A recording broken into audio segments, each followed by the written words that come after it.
And here's a video review for the Bandai DX Chogokin VF-25G Mikhail custom. Mikhail is blue. I keep wanting to call him Max because I had a lot of trouble. I keep wanting to call these by the colors they use in the original Macross series. When I first got them all, I could call Alto Roy, or not Alto Roy, I call Alto Rick, and Ozmo wasn't too bad, but every now and then I'd think of Ozmo as Roy because he's in the Skull Squadron Valk. And everyone else I've gotten used to. Mikhail I still call Max sometimes. I don't know why, because he had the blue one. But it is the standard VF-25 model. And unlike Luca, like I said, Luca had that shield. He does have the ability to plug his gun pod there under the bottom of the jet and carry it in vehicle mode. Now that one you can use with the landing gear down. You can display him on the thing on the stand. And but if you're going to do that, it is the VF-25G because he's the gunner. He does come with this normal weapon, but he also comes with his giant, really cool beam sniper rifle, which also comes with a special clip to allow you to store it here under the jet. And you can do so on the display stand, but as you can see, the way that sticks out, they've got these short, stubby landing gear at the front, so you can't actually. I mean, you can if you want him sitting on his gun, but you can't actually restore him on his landing gear with that gun tucked under his jet mode. There's about 1/4 inch of clearance, maybe even a 1/2 inch of clearance there. However, on the stand, the way the stand's designed, if you fold the landing gear up,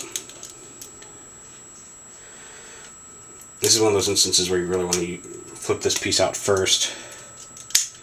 Fold up the landing gear here. I'm going to take just this top piece off. It's easier if you slide this up and in there before you do this. That's going to peg on because there's a hole here in this stand. So on the stand you can slide the sniper rifle through, just slide that up and then just plug this piece back on. So you can display him on the stand with his giant rifle displayed on the bottom of the jet. Just to show that off. Go ahead and make sure you pull that off this time. And I'll remember to show you the stand this time when we get to the end of the review. Anyway, so transforming, we'll go ahead and take the sniper rifle off. Now we'll go ahead and pop this connector piece off because we're not going to use that again. Go to transformation. So, again, transform. You want to pop off the legs from the wings here. Yeah, sometimes they get really sticky and don't want to go. Then you want to make sure you don't want to do that yet. Sorry. Bring these down, come in around like this. Flip this feet out a little bit. And again, instructions say to leave these attached, and you get a really bland, boring, straight-legged gerwalk mode. If you bring these up a little bit, you can get a pretty nice spread-legged stance here. Pull the shield off the back.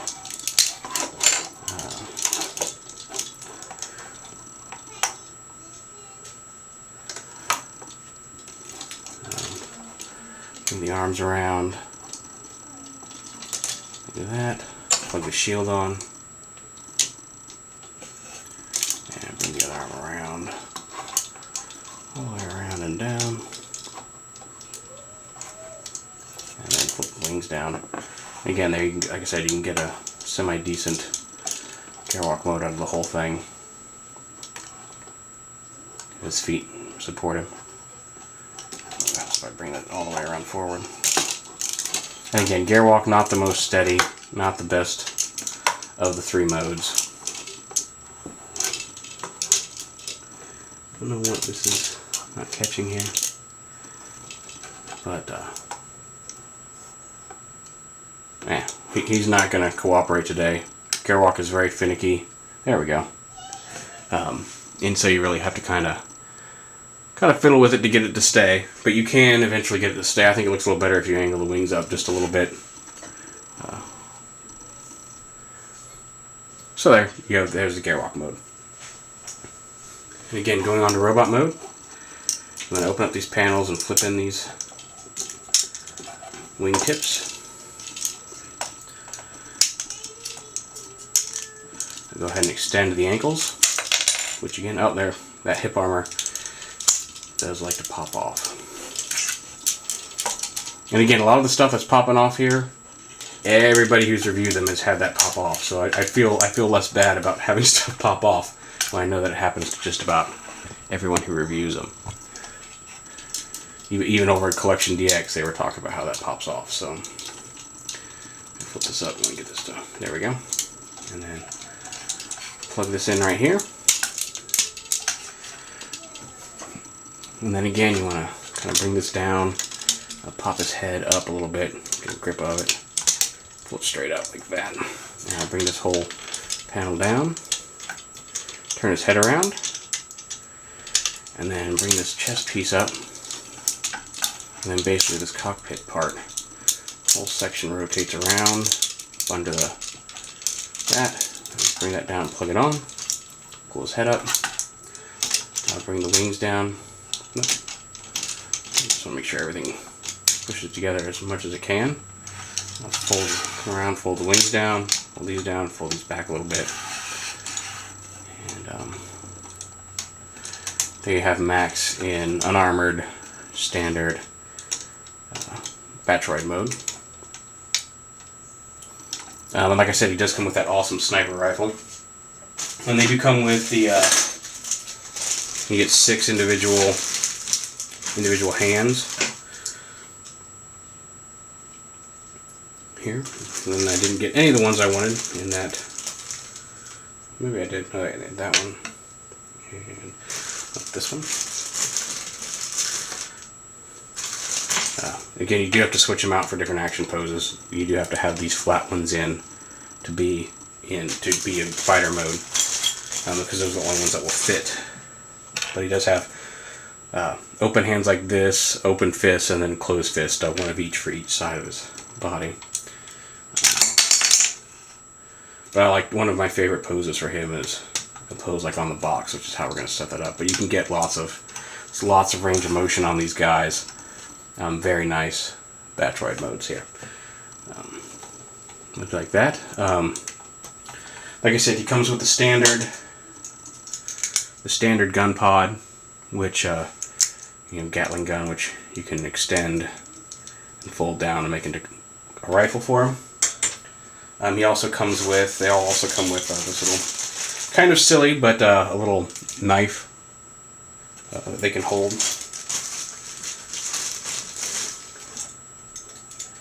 But Max's weapon of choice is, of course, the sniper rifle. Now, as big and awesome as this looks right now, you want to lift up the sight here. Lift up the sight, and then you open up the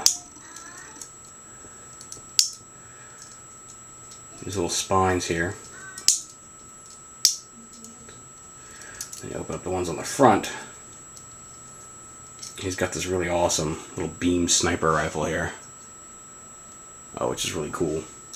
So I like to pose and he just looks really cool if you put his hand, cross it over his body. I'll bring this hand up over, under, like that. Turn his head. I think that's a really cool pose for him, especially with that giant rifle. And he looks even cooler with the super armor on, which will be my next video, although he won't be in robot mode. He'll be in jet mode, and you'll see Luca in super armor, but still, it just looks really classy and awesome with his giant rifle there in Battroid mode. Also, I didn't show the standoff in my Luca review, so let's go ahead and do that now. Basically, here's the stand for fighter mode. And there is a stand for gerwalk mode, but again, it makes the gerwalk mode even suckier than it already was, because it has this tuning fork thing that makes it's bad. But you take these two pieces off right here on the stand, slide this out this way, turn it around, and slide it in like that. And then you take this connector piece that looks like this, and on the bottom here it plugs right in here to the bottom of the Battroid mode, and then it plugs right into the stand like that. So you can display them on the stand there in Battroid mode. And again, just to show them off, there's Luca in super mode on his stand. So you can see just about how much bulk that adds to the base mech with all the super parts on. The shield extra. And again, there's a whole review coming for the super parts, so you'll get to see how all those go on and all that. But there you go. I'll be doing Alto and Ozma in the next few days as they show up. Ozma's got the full armor set, which is even more awesome than the super parts, so I can't wait to show that off. But anyway, there's the review for VF-25G Bandai DX Chogokin Mikhail Custom.